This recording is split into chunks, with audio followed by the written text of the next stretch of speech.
Firefly TV, real kids doing real science. Hi,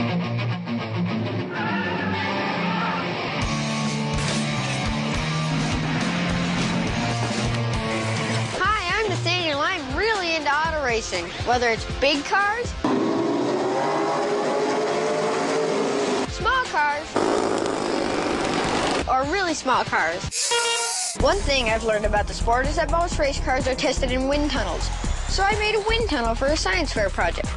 Real wind tunnels use smoke machines to show where the airflow works best. I had to keep mine simple, so I just used paper strips, and that worked okay, but I think I can do better.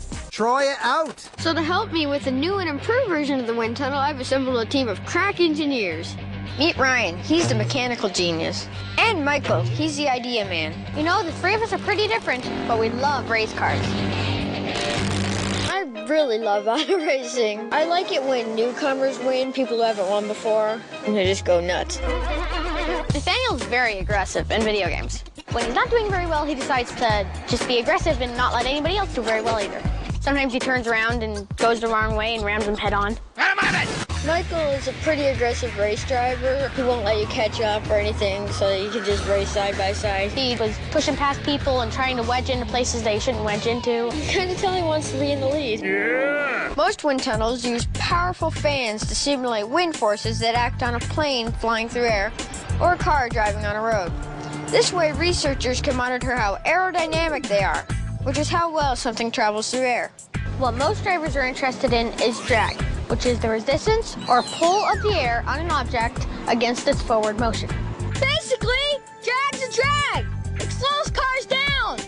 A car that's designed well is more aerodynamic, creates less drag, and has a better chance of winning. So we're going to build a new wind tunnel to test which car shape has the least drag. Come on, guys, let's hit the road.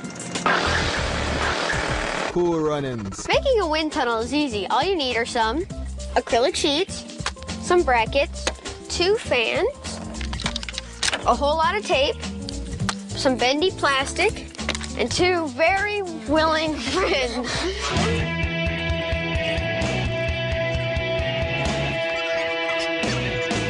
Now dig this. We'll be testing 5 different vehicle designs. We'll be testing a roadster, an Indy car, a stock car, a truck, and a ferry boat. A boat? You guys are not making any more decisions without me. All right, break it up. To track airflow, we'll be using tissue paper instead of paper strips.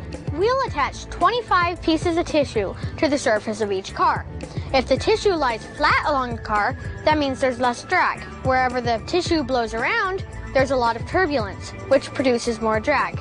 So for each car, we'll record the number of tissue strips which are lying flat, so we can compare them later.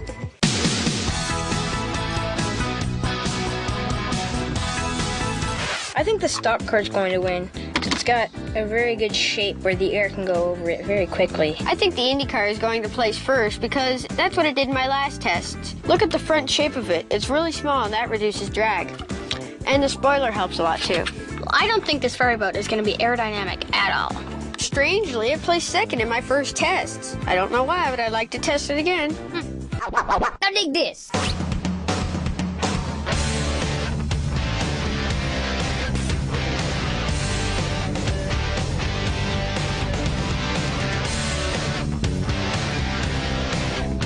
I count 14 tissues lying flat. Looks pretty aerodynamic, except for the sides. There's a little bit on the front that's flapping too, but not much, okay?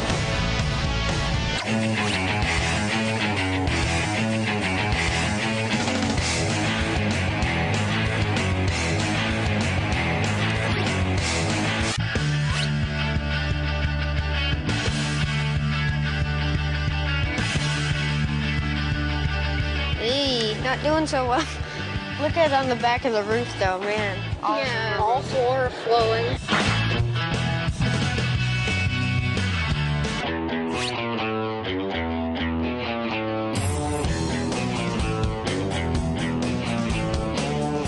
Looks like 10 pieces of tissue are lying flat.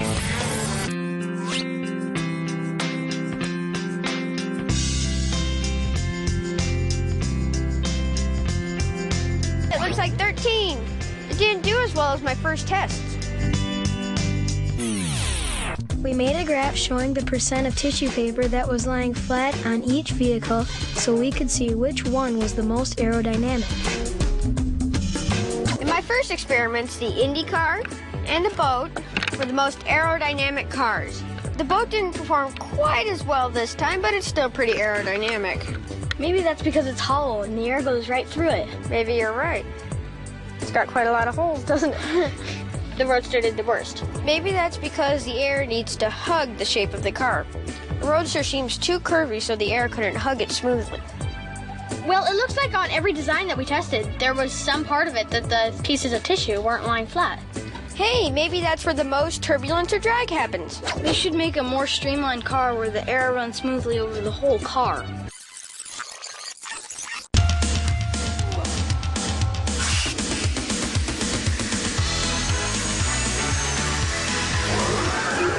Over to the Dragonfly TV website at pbskidsgo.org. Stream a cool DFTV video, play an awesome game, or try a surprising do it.